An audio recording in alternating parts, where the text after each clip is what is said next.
Well, good day to everyone who has joined us in such impressively large numbers from all over the world. I am Stuart MacDonald, and I'm moderating this, which is the second of the Distributed Ledger Technology, or DLT, and Crypto Assets Investment Experts Aaro Capital's Thought Leadership series of educational webinars. These are designed in a thoughtful way for investment professionals to learn more about this fast-growing, often complex, and fast-maturing space, still often, understandably, misunderstood, and the exciting investment opportunities that it obviously presents. There is an increasing amount of serious interest from serious investors ranging from Fidelity to Paul Tudor Jones in this space. And Aaro Capital is, to my knowledge, the first player with a truly and authentically institutional quality multi-manager approach to it. This approach is very research driven, and this is reflected in Aaro's use of advisors like Dr. Spyros Galanis of the Department of Economics at City University of London. And Spyros will be the first of our speakers in this webinar. He's going to talk about the economics of DLT and crypto assets. And then we'll hear from Ankush, Jain, Chief Investment Officer at Aaro Capital. He's one of the founders there, and he'll be talking about the challenges in constructing a professionally managed DLT and crypto assets portfolio. I'll just, by way of housekeeping, talk about a couple things for all the participants. If you have any questions, please put them into the chat room that you'll see on your screen, center right on your screen.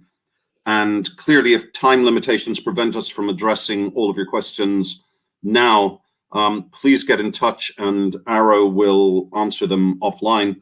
Also, the presentations being used will be available to download via the handouts section that you'll see on the center right of your screens. Well, time is pressing, so Spyros, over to you. Thank you very much, Stuart. So I'm going to go right through it. So I'm going to talk about the economic aspects of DLT, the distributed ledger technology, and crypto assets. So the plan of the talk is to talk about 4 topics. So the first one is what is DLT? So what is a distributed ledger technology? And I'm going to give some definitions. Then I'm going to talk about DLT governance. So how do we govern these projects and what are good characteristics of governance? Then I'm going to talk about the crypto assets, so cryptocurrencies and tokens, and give a very brief overview of that. And then I want to make the argument here that DLT and crypto assets are very closely linked. So you cannot have one without the other. And the last part, which is going to be the most important part of the talk, is to talk about the economic benefits of DLT. So what problems do we solve with DLT, and essentially where is the value of DLT projects from an economic perspective? Okay, so just to have some basics. So a database, let's start with the basics. So a database is a structured set of digital information.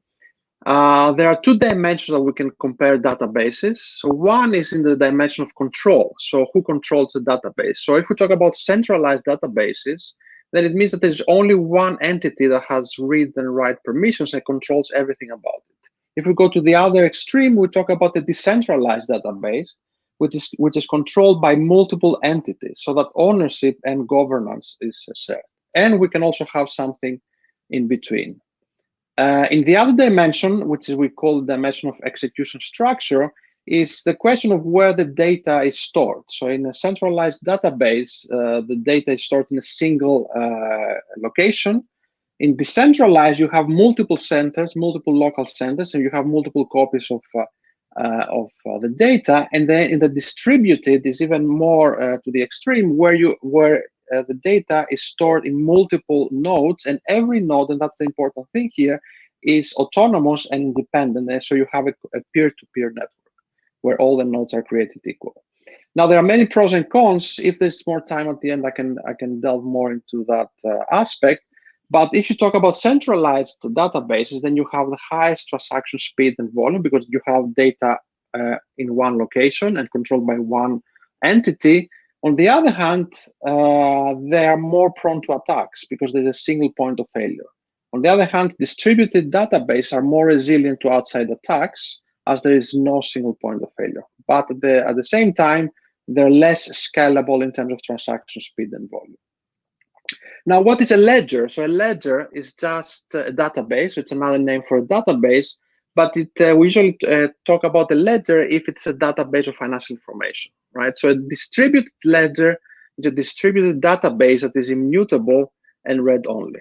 A blockchain, on the other hand, is a sort of a special type of a DLT, where the way this is happening is that you have a series of blocks, and whenever you have new information you want to put in the database, you just create a new block, and this is appended in the series of blocks, right? And this is how you implement immutability and read-only.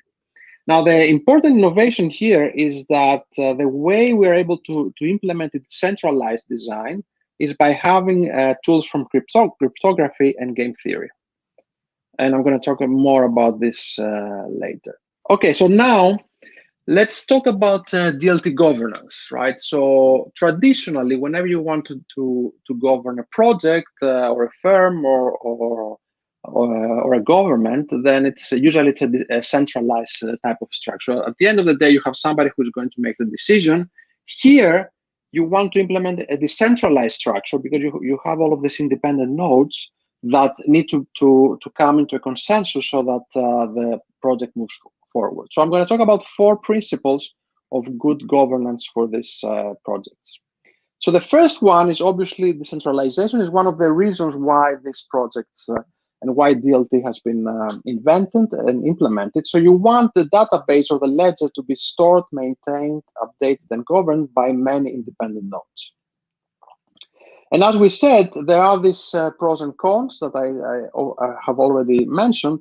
One of the main advantages of decentralized governance is that you're not reliant on a trusted intermediary. You don't have a third party, maybe he's the owner of the network or somebody outside of it that you need to trust so that this operation can continue, right? So that's one of the main differences from centralized databases. The second good characteristic of DLT governance is transparency, right? So because you have all of these independent nodes, if you need for decentralization to work, you need to have some aspects of the decision-making process to be transparent. So I need to know what's going on, how decisions are being made, and also I need to understand how the transactions within the network are being processed. And this is one of the big advantages of DLT because, for example, if we talk about public blockchains, transactions are recorded on a distributed ledger and can be accessed by anyone, right? So there is a public nature to that. On the other hand, if you talk about Bitcoin and Ethereum, a lot of the decisions are being made by consensus, and then all proposed changes are publicly observed. So they're first deposited in this platform, which are called BIP and EIP. Then they are discussed, and then there's a consensus, and we moved forward with the change. Okay, however, transparency does not solve the issue of authenticity of data input. So if you put in the blockchain, in the ledger, information that is false from the beginning, it does not mean that because you have transparency in the blockchain, this is going to be magically changed. But if the information is correct at the beginning, then you are very sure that this is not going to be manipulated later. The next element is security. So transactions should be secure from unauthorized access, and more importantly, be tamper-resistant, right? So that's a very important element for any type of a database.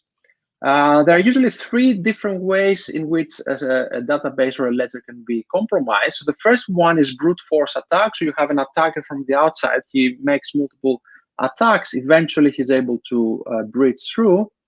The second one is software vulnerability. So there's some kind of an error in the code. and this is exploited by somebody. And the third one, which is actually the most common one, if we're looking at history of security breaches, is human or operation. So you have like a central administrator who makes a mistake. He presses the wrong button, and suddenly there's a problem, and the security is breached. So the ledgers, the DLTs, essentially minimize a lot of the human error. Why this is the case? Because they are designed to operate without a central administrator who can do anything he likes in the database, right? So there's an open source code which can be inspected by everyone, and you cannot change this without consensus by all of the members of the network, right? And at the same time, because you have a shared ownership, this means that you have a shared responsibility to uphold and to protect the database, right? So this gives also incentives to avoid mistakes. And there are specific protocols such as proof of work and proof of stake that are designed exactly to align incentives of the people who maintain the network and the database so that it's protected against attacks. Okay, the last part of good governance is accountability. So you want, in general, that stakeholders and users of a network or of a database know who is responsible for each of the network's functions, failures, and successes. So we know there's a lot of literature showing that there's a direct connection between accountability, ownership of tasks, and performance. So if you know that you're accountable for something, you're going to be performing better. Now, currently, there are no, in permissionless blockchains, there are no formal executive roles, and decisions are made through consensus, so there's collective responsibility rather than individual accountability. On the other hand, when you propose changes, as I said, through these platforms, changes for on coding, then you put your name forward. So essentially, you are responsible for the change of direction that you propose for a particular project. So there is some accountability. And moreover, now there are several projects, several DLT projects that have started implementing formal governance. And this is happening through voting tokens. So there are some proposals, then you have some tokens that you can use to vote, and therefore there's more accountability. Okay, so now let's go to the next part, which is about the crypto assets, right? So this is sort of a very brief overview of the different assets that can be issued through a DLT or a blockchain. And what I want to make clear here is the link between the crypto assets and DLT. Now, so for example, let's talk about cryptocurrencies. So what are the cryptocurrencies? The cryptocurrencies are designed to be a general means of payment for goods and services, right? So the aim or the ambition of Bitcoin is that they eventually can be used to buy goods, and it's already being used, but at the level of other fiat currencies as well. At the same time, though, the cryptocurrencies also act as an incentive and coordination mechanism in order to prevent attacks that aim to corrupt the ledger, essentially the blockchain on which the cryptocurrency is issued. And this is done through the proof of work and the proof of stake protocols, right? How does it work? Because if you are somebody who updates the ledger, then you are being rewarded using this cryptocurrency. So therefore, if the value of the network and the value of the cryptocurrency is high, then you have a higher incentive to protect the network from outside attacks. And this is one of the major innovations of DLT. At the same time, so essentially, if you have a cryptocurrency, it cannot exist outside distributed ledger technology, right? Because if it is not issued in a decentralized manner, if it is issued in a centralized database, then it just becomes a digital currency that, for example, could be issued by a central bank. And this is totally different from what the cryptocurrency does. Now, there are many different tokens, and so I'll just give you a brief overview of that. So, for example, you have, tokens are also issued in within a DLT. So you can have, for example, the utility tokens that are used to digitally access an application or service. You may have payment tokens, for example, to buy things in a decentralized app. You can also have security tokens that are connected to assets that exist outside of the blockchain. For example, they're connected with real estate or equity and so on. And there are also the voting tokens that, as I said, are used to provide governance in a particular project.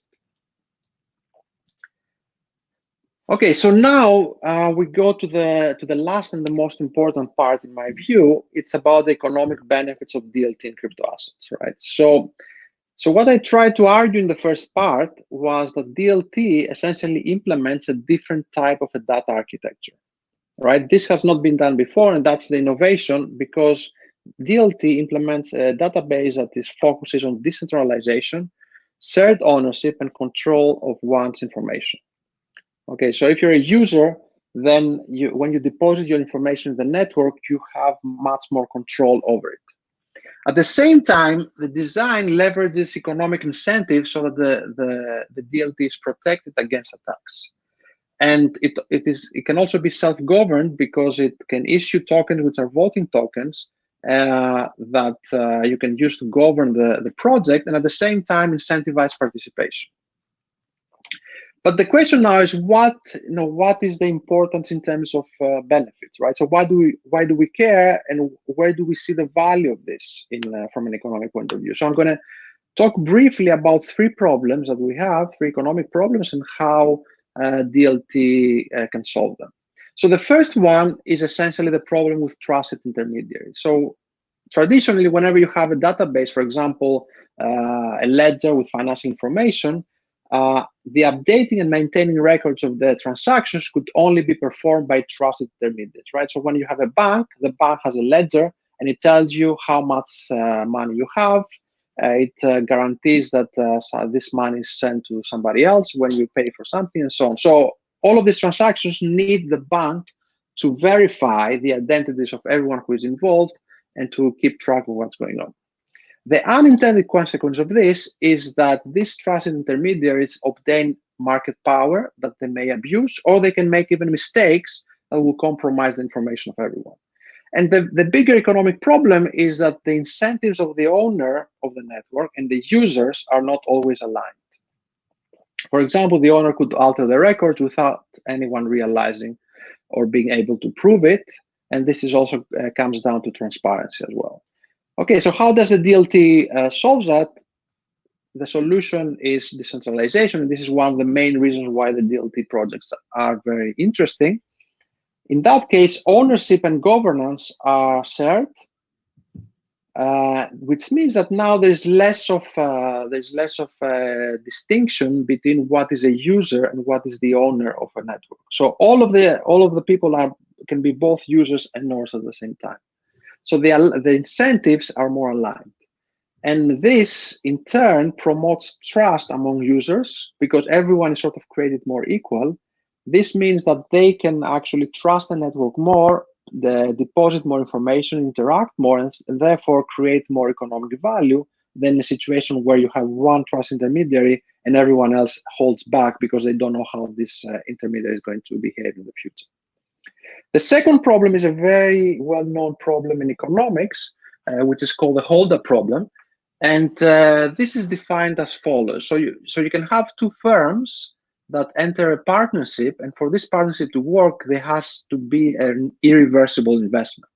So, for example, you have a hospital and an insurance company, and they invest together to harmonize the systems so they can share information with each other. The problem now is that after both firms have invested in this network, then it could be that one of the two firms have a stronger negotiating position. If they want, then they could leverage this position in order to alter the terms of the agreement and say to the weaker firm that now, for example, you're going to pay more money to us just to keep this connection. The weaker party now is locked in that partnership because if they want to exit this network, they have to incur another irreversible investment and join a different network. Because they are locked in and because the stronger party knows that, they can take advantage of them. But then if we talk about this in terms of a backward induction type of an argument, The weaker firm, if they anticipate this type of behavior, maybe they will not enter into the partnership in the first place, which means that there's going to be no cooperation and no economic value that's being created. So how does the DLT solve this issue? So we can alleviate this problem with the DLT because ownership of the network is shared. First, every firm has greater control over the information they deposit, so immediately they can withdraw consent and they can say to the other firm, you no longer have access to our information, because essentially the ownership is shared. It's not that the other firm controls fully the network.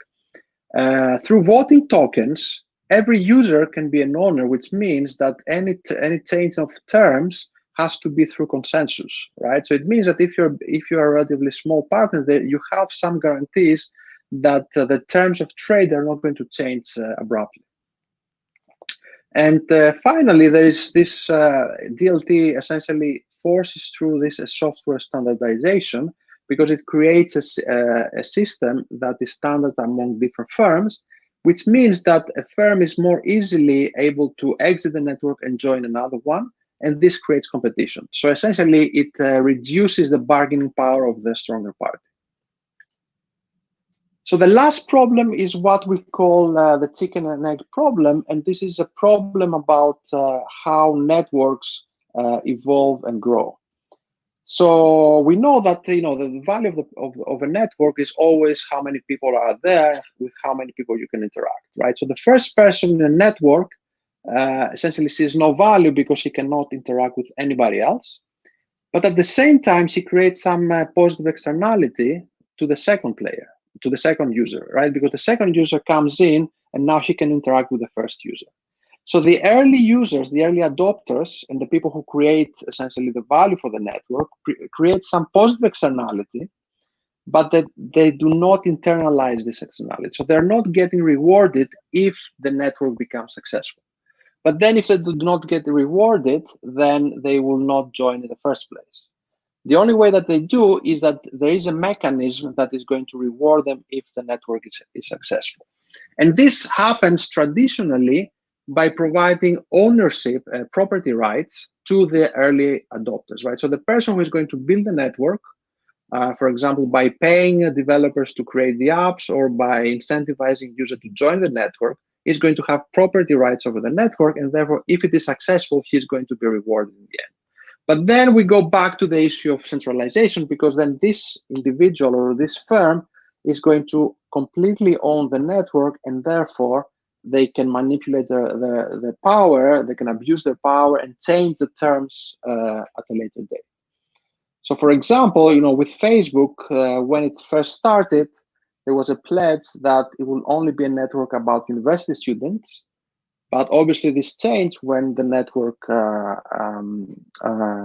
proliferated and grew, and this was not necessarily something that the initial university students would have liked to do in the first place.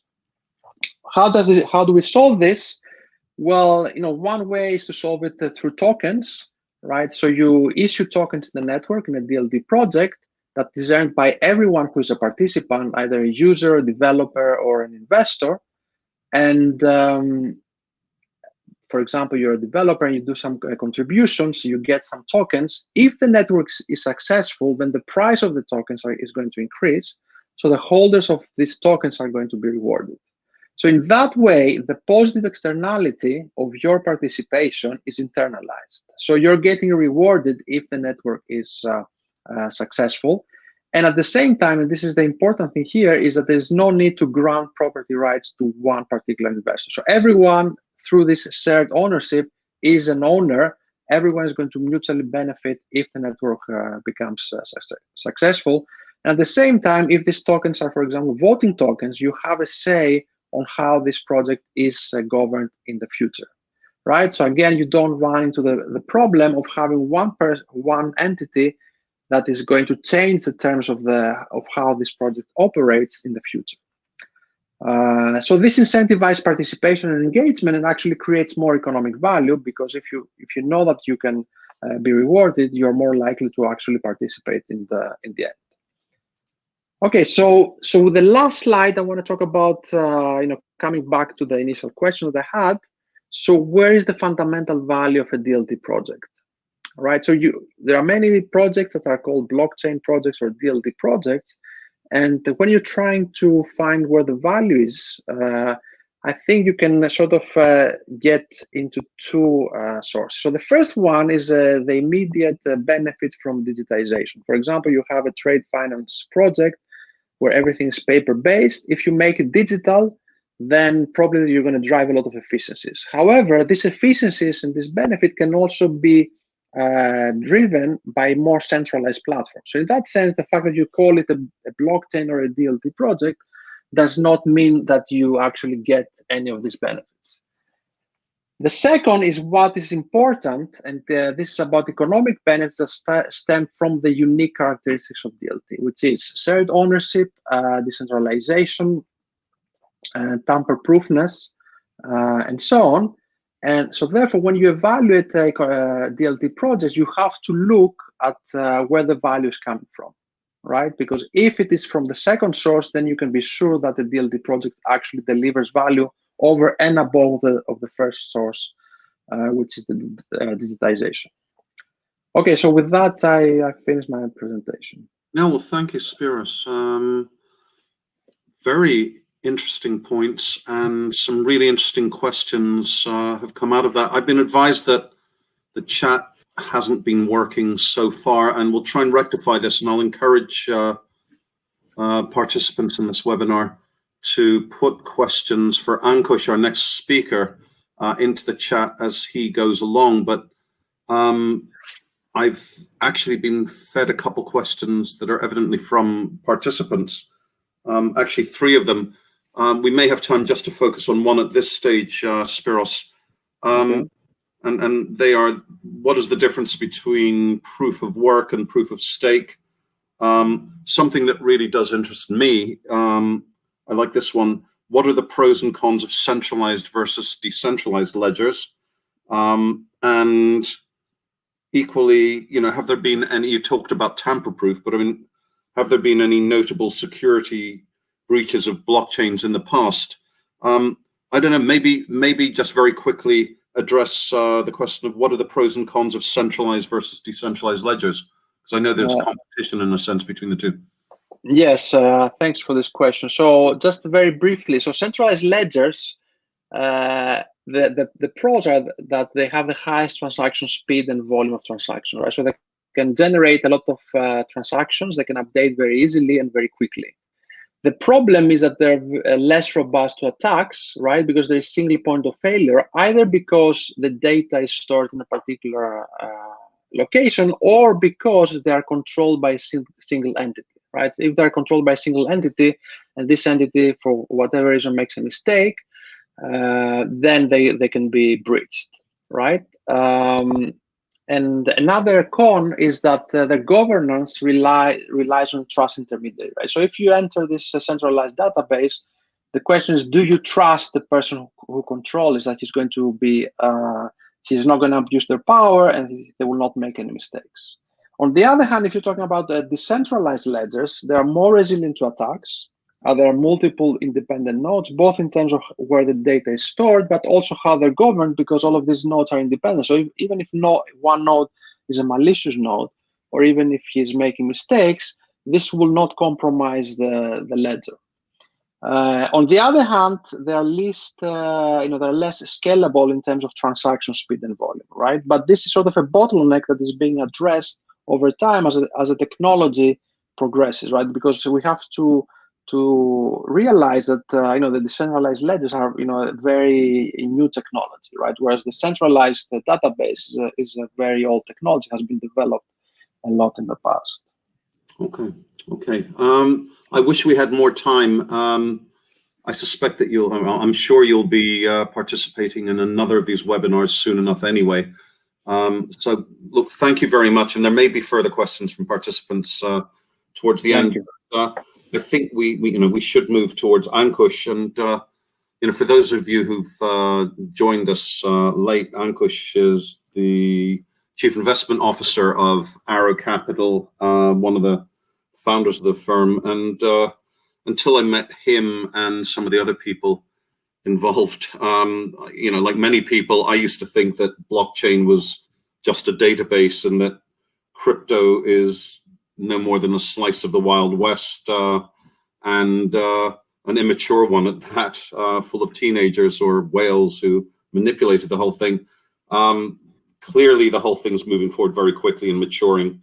And as I mentioned earlier, serious institutional investors are beginning to come into the space, and the trading infrastructure is coming together. And certainly, I think if you want to take advantage of the investment opportunities while controlling the risk and also grabbing some of the diversification benefits that it offers, you could do worse than thinking in terms of the sort of approach that's embodied in what Ankush is going to talk about, which is really an institutional quality approach to the whole thing. Ankush, I'm going to hand over to you now, and hopefully we'll have some time for questions afterwards. I'll remind people that handouts will be available of the presentations used via the handout section, via the handout button that you can see center right of your screen. Also, please do ask questions via the chat. Over to you, Ankush. Okay, thank you, Stuart, for the kind introduction, and thank you, Spyros, for talking us through the economics behind DLT and crypto assets. So I'm going to be following up on what Spyros is talking about and talk more about how to gain exposure to the space and the challenges that arise when trying to do so, which is particularly important given that there are hundreds, if not thousands, of funds and investment vehicles available in this space. But before I do that, I just want to put some focus on this quote. This is a quote by the master himself, Mr. Harry Markowitz, where he talks about diversification being the only free lunch in finance. It's a quote that stood the test of time over the past 70 years. And in the past, investors have typically diversified across equities, bonds, property, and other asset classes. But we reached a point where things are looking far more uncertain. So if you look at equities, equities are at all-time highs, driven by central banks and governments injecting more and more cash into economies. You have bond yields at historic lows to the point where high yield isn't even high yield anymore. And alternative assets like property, investment trusts, and hedge funds, which haven't done too badly given the circumstances, but they've struggled to provide the same diversification benefit that they've provided in the past. So all of this has naturally led investors to search for new ways to diversify their portfolios and even try and find alternatives to the traditional alternatives. So it's for this very reason why nearly 80% of institutional investors now find something appealing about digital assets. And the top three reasons for this, according to Fidelity, are that they're uncorrelated. So there's some clear diversification benefit through an allocation towards them. They're an innovative technology play accelerated by coronavirus developments. And also they're high potential upside, which is a plus for any investment portfolio. And on that note, we've seen many players such as Brevin Howard, Renaissance Technologies, the big man himself, Paul Tudor Jones, all publicly endorsing this space and making some quite sizable allocations. So to give a couple of examples, Paul Tudor Jones, he was talking about Bitcoin more from the macroeconomic perspective as an inflation hedge. Renaissance Technologies, Brevin Howard, more from the trading perspective. So they all have different viewpoints, and it's just a reflection of where we are in the growth and adoption life cycle currently. But where does the opportunity present itself? Well, within DLT, or the long-term blockchain-related opportunities, it is expected that there's over $3 trillion worth of value to be generated and created within this particular asset class. And this is expected to accrue across a number of different areas. So McKinsey outlined over 80 different use cases, from finance to healthcare, and even art, where this technology can be employed. So there's huge potential in terms of where it can be applied and where the value can be accrued. And this has led many big companies to start focusing on this space. So you got companies like HSBC putting 10 billion worth of private placements onto R3's Corda blockchain. You've got UBS digitizing internal processes in terms of trade finance. JP Morgan with their JP Morgan Coin for the real-time transfer of payments, and even companies beyond the banking industry. So Amazon focusing on enterprise blockchain, Facebook with Libra, which has been quite a big story over the past couple of years, and MasterCard and PayPal both using this technology and also making it accessible to the general public. So MasterCard is making it easier for crypto companies to issue their own payment cards, and PayPal is allowing consumers to directly buy and sell crypto from their mobile phones. And just as a reminder for those of you who aren't so familiar with what we do here at Aaro Capital, part of our thesis is being able to get in front of these developments before other people do. Because what makes DLT so powerful as a story is the clear economic value that can be created through the adoption of this technology. That's what really makes it stand out relative to a lot of older, much more traditional asset classes. So at Aaro Capital, we try and understand which companies and sectors are employing this technology, explore where the value is accrued, and ultimately find the best vehicles to profit from these long-term developments in a safe and sustainable manner. But of course, DLT is not just about blockchain, it's about other related technologies. And of course, the world is becoming far more digital. We all know that coronavirus is accelerating the adoption of technology to the point where it's becoming fully integrated and perhaps unavoidable in our day-to-day lives. So the trust component is becoming more important, regardless of whether protocols are becoming centralized or decentralized. But on top of the DLT aspect, at Aaro Capital, we also focus on the short-term opportunities presented by crypto assets. So this can include cryptocurrencies, crypto commodities, and tokens. It's a space that's growing very quickly, but it's still immature and very volatile, and therefore the risk needs to be managed appropriately. But we can see here, even after adjusting for risk, the returns offered by crypto assets have been far above and beyond other asset classes, which is, again, a strong case for diversification. But the bigger story in terms of diversification is correlations. So you can see here the long-term correlations between crypto assets and other asset classes is virtually zero, which is ideal from a portfolio construction and diversification standpoint. So clearly there's an opportunity. There's an opportunity presented by DLT crypto assets. But as an investor, it's all well having a view and a thesis on why to invest in something. But the real challenge comes in being able to express your view and being able to find ways to gain exposure in a safe and sustainable way. And currently, the way things stand, none of the investable options are that easy. So, for example, on the DLT side, you can often try and gain pure play exposure to DLT by directly investing in companies and projects. We like to call it direct VC. But the issue here is accessibility. So the top deals are often crowded out by top VC firms and those with the more established networks. So actually gaining exposure is the difficulty in that regard. For those who want to go through the VC fund route, I mean, you can do that, but aside from being locked in for 7 to 10 years, the only exposure that you're gaining is to one side of the market. It's the equity side. And as Spyros pointed out earlier, the unique economics of this space means that the value can often accrue in tokens as well as the equity. So it is important to have perhaps a bit more of a broad approach when approaching that angle.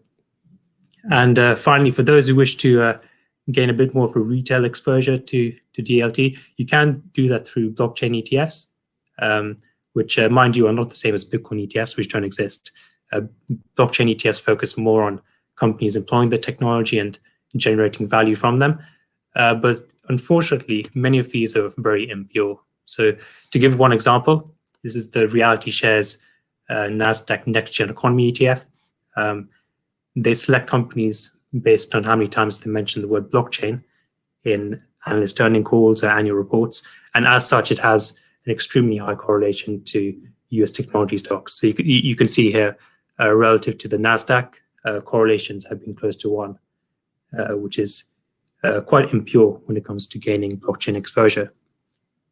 On the flip side, if you think about crypto assets, Direct access is a bit easier. It has become easier as time has gone on. You can go out and buy Bitcoin, Ethereum through many different ways. However, understanding where the real value is being accrued, understanding the economics, that requires time and expertise. And of course, the operational challenges that come along the way are quite difficult. So in terms of storing assets, hacking, avoiding the temptation to transfer assets to Elon Musk or Bill Gates on Twitter when they try and send you a message about that. So there's a lot to bear in mind on the investment and operational front. Some of the operational challenges can be eased up by looking at Bitcoin funds, such as the ones offered by Grayscale or Pantera, some of the bigger names in the industry. However, with these, you're only really gaining exposure to one asset, which is Bitcoin, and it's such a huge investable universe and landscape. So, in essence, with a Bitcoin fund, you're paying a fee for just one asset, just one component of the overall market. For those who wish to diversify beyond Bitcoin, you can invest in a passive index, so a passive crypto index that offers exposure to other cryptocurrencies, other crypto assets. However, these are diversified only in name. So these are often rules-based, they're market cap weighted, they don't really keep up with the fast evolving nature of this particular sector. And as you can see here, just one example, the Bitwise 10, almost 90% of their assets are in Bitcoin and Ethereum. So you're not really getting diversified exposure to the wider industry.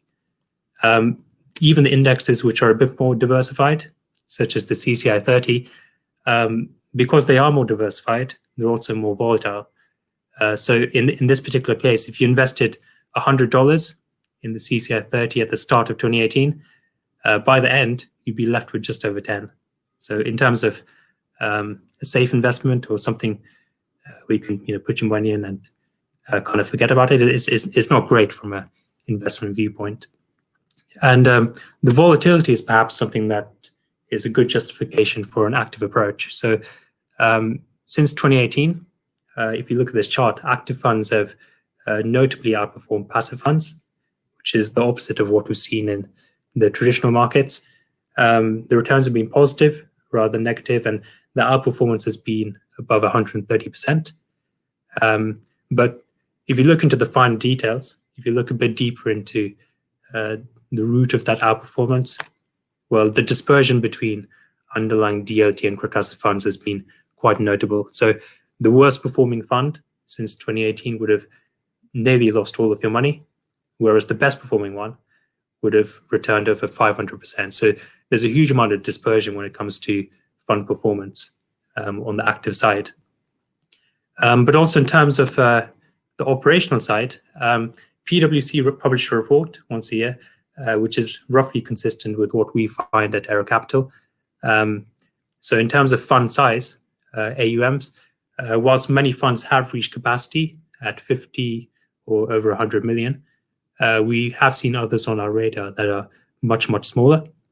So there are some differences in terms of size. On the custody side, 20% of funds still don't have a custodian. So they're still self-custodying, storing their own assets, which just presents some risk to investors. And the ones that are custodying, so the ones that do have a custodian, many of them work with unregulated custodians, which again presents some counterparty risk. In terms of valuations, a few years ago, many crypto funds would self-report their valuations to investors, given that it's a 24/7 market and there are some difficulties in accurately valuing assets. There has been some improvement with administrators now independently verifying and reconciling valuations, but there is some clear dispersion as funds continue to make that transition. And then finally, in terms of governments, only 40% of funds have an independent director on their board, which is important in terms of oversight and keeping on track with operational setup. So again, there are some differences in funds in that respect. So on the operational side, there's also a lot to think about, despite the space evolving over the past couple of years.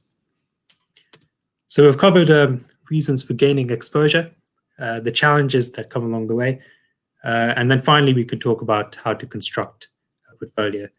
The first thing to note is that unlike a traditional fund due diligence, where you're dealing with established firms and perhaps the investment side is a bit more important, in the DLT and crypto asset fund space, you have to place an equal amount of focus on both the operational side in addition to the investment side. So this is due to its unique and nascent characteristics, which are quite different from the traditional fund landscape.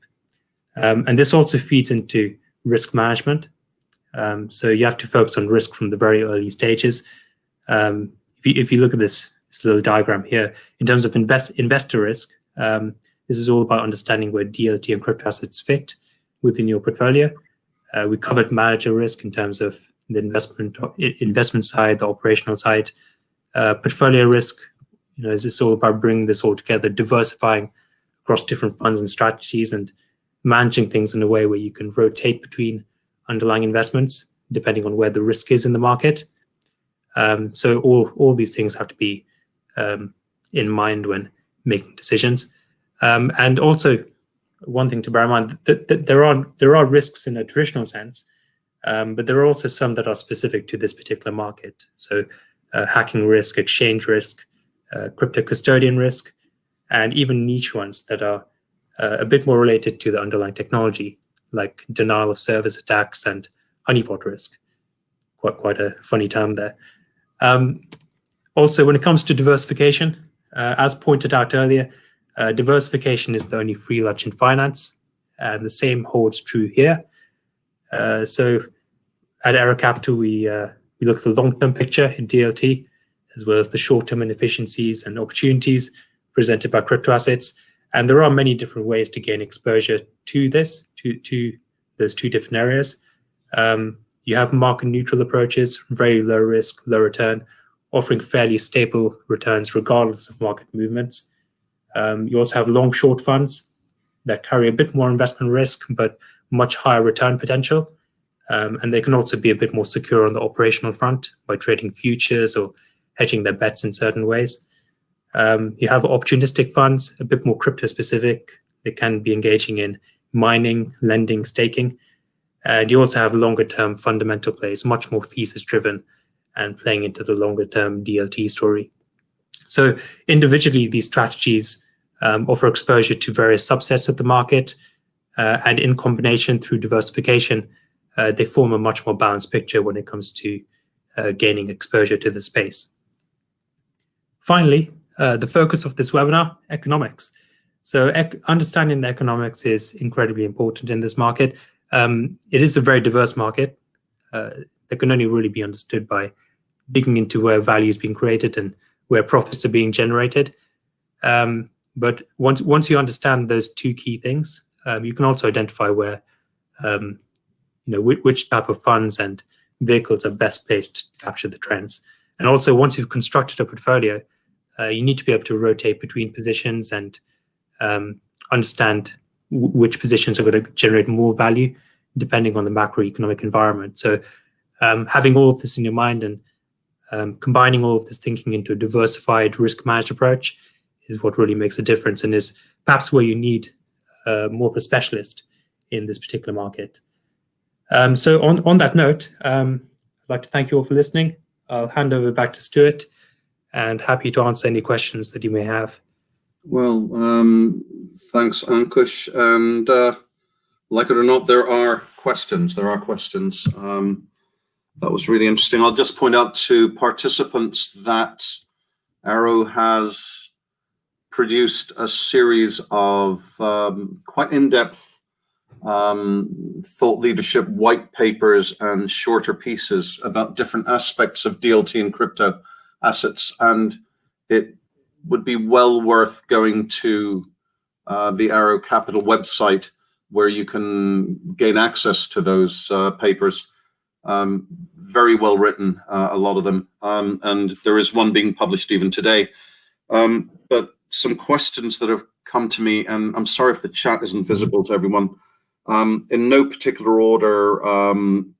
One is, how do managers engage in fundamental analysis in this space? Surely that's impossible. That's one.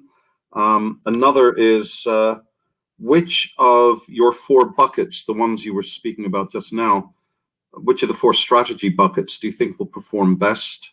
And associated with that, how can you actually identify that the market is either bullish or bearish? Because it's pretty opaque to a lot of people who are not involved in it. Another separate line of questioning is, how is due diligence different here from, say, engaging in due diligence with a traditional hedge fund? Another question is, why is diversification important in this market? Why isn't Bitcoin, enough? Really up to you which one you start with. We've probably got time to answer a couple of these at reasonable length. Yeah, sure. Sorry, what was the first question? Yeah, how do managers engage in fundamental analysis in this space? I could also associate with that, how can you identify, whether the market's in a bullish or a bearish phase? Yeah. Okay. Yeah, that's quite a good question, because unlike the traditional markets, there aren't any established valuation models like the DCF approach or transaction multiples, comparables, and so on. So engaging in fundamental analysis is quite different. There's no strict criteria when it comes to looking at companies or projects.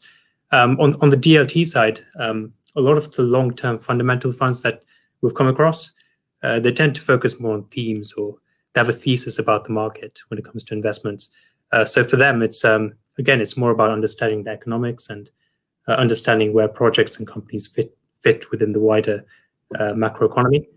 And also understanding where the value is being accrued. So which segments of companies are best placed to implement DLTs as opposed to traditional databases. So for them, it's more about long-term economic thinking rather than very strict valuation-driven approaches. And on the crypto asset side, again, looking at prices is very difficult. And although many people have tried, there is no real valuation model. You can often look at on-chain metrics to analyze the health or network effects present in an underlying protocol.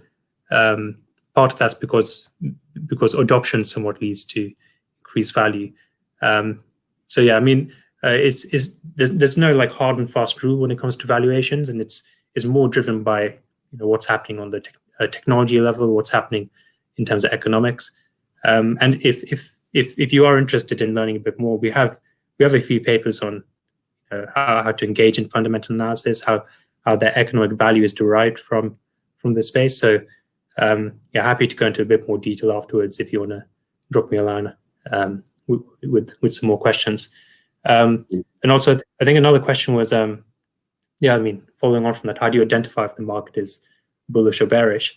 Again, another good question, because lots of people try and predict where the market is going, which is very difficult in any circumstance.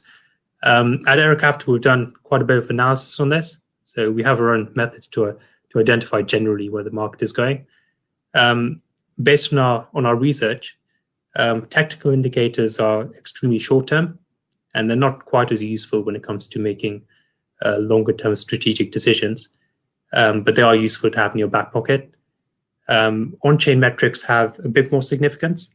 So again, it's all about understanding what's happening at the network level, what's happening with underlying protocols. And I think out of all the metrics that we've seen, minor fees are probably one of the best indicators, alongside network values to transaction values. And I think finally, alongside the technical indicators, on-chain metrics, having a general macroeconomic viewpoint, knowing what's happening in the markets, and understanding the wider context of where things fit in, allows you to be a bit more proactive and act more on those developments. So it does provide some context in terms of whether the market is bullish or bearish. Okay. Let's go to an obvious question. I mean, why is diversification important, and why couldn't you just play this all out through Bitcoin? Yeah. I understand why the question has been asked, because Bitcoin size means that it covers 60 to 65% of the crypto asset market at the moment. But the reality is that Bitcoin doesn't reflect all of the opportunities currently available. And in the same way, you wouldn't allocate all your capital to US equities because they're 60% of the market. You shouldn't really do the same with Bitcoin. So if you look at the investable universe, there are hundreds, if not thousands, of crypto assets. A lot of DLT opportunities that extend beyond blockchain, and developments happening pretty much every day. So a lot to bear in mind, but it just shows you the scope of the entire universe. And it isn't just a Bitcoin story. It's a much longer term story with a lot of short-term opportunities along the way. And to give you an example, even this year, there's been a clear divergence between holding just Bitcoin and the returns available in the rest of the market. In July alone, Bitcoin is roughly flat. Other tokens and crypto assets are up about 5%, and public blockchain stocks are surprisingly up the most, and they're up 10%. So there are some clear opportunities aside from Bitcoin, and provided that you can manage the risk along the way, you should be compensated with returns in that respect. So to answer your question, diversification is extremely important in the same way that it's important in pretty much every other market. Okay, but something that you spent some time on, due diligence. How is this different from the way in which you'd conduct it with other spaces? For example, what's the difference between this and looking at a traditional hedge fund?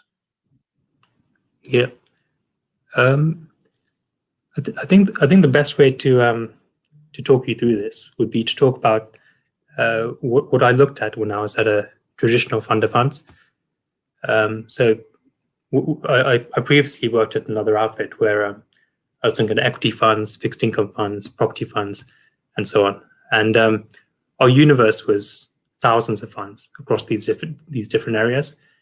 The very start of our process, in terms of filtering and conducting due diligence, was filtering based on size. So the funds had to be at least 100 million in size, and also length of track record. So track records had to be at least 3 years. And then from there, we did a bit more detailed analysis on ranking returns, seeing how the fund would fit within our portfolio, looking at the investment process, and so on. So the investment side was far more important as opposed to the operational side. And in fact, I'd say about 90% of the process was doing analysis on returns and risks. And then the final 10% was just a tick box exercise. So looking at the ODD side and just ticking things off. This space is quite different. Number one, because track records are extremely short. So you can't apply the same 3-year filter in this space. Fund sizes are also incredibly dispersed. And we've seen some of the smaller funds actually showing a bit more promise than the larger ones. So yeah, you have to approach things more from the ground up. So sourcing funds through closed networks as opposed to established databases, having an equal focus on operational side of things as opposed to investment, and also looking at risk much more closely, given that this is a new market and is much more intricate compared to other markets. To summarize my answer to your question, it's partly to do with the nature of the space. It's much more complex and much more intricate, which requires a specialist approach when it comes to doing due diligence. And part of it's also, the fact that even within the space, there's a lot of dispersion and a lot of differences in approaches. Okay, brilliant. We are pretty much bang on time, so unfortunately, I've got to wrap this second thought leadership webinar up. To those of you who are interested in pursuing this further, there is, the next webinar from Aaro is going to be in August, and there are more planned for the Northern Hemisphere autumn or fall, depending on your language. That was really interesting, Ankush. More questions out there, of course. And sorry we didn't have time to cover everything with you, Spyros, but I'm sure you'll be on one of the forthcoming webinars anyway. To all of you who have participated, thank you. If you are interested in finding out more, there are contact details on the slide to your left, and handouts are available. They should be available to you via the handouts section, center right of the screen. Otherwise, please get in touch, and to look into the white papers from Aaro and the other thought pieces, look at their website. That was really, really interesting. And there was one question left unanswered. Very cheeky of someone to ask, what strategies do you think will work? Well, that would be telling you, wouldn't it? Anyway, thanks to everyone, not least our speakers, but also the audience for this, and look forward to the next time. Take care, everyone.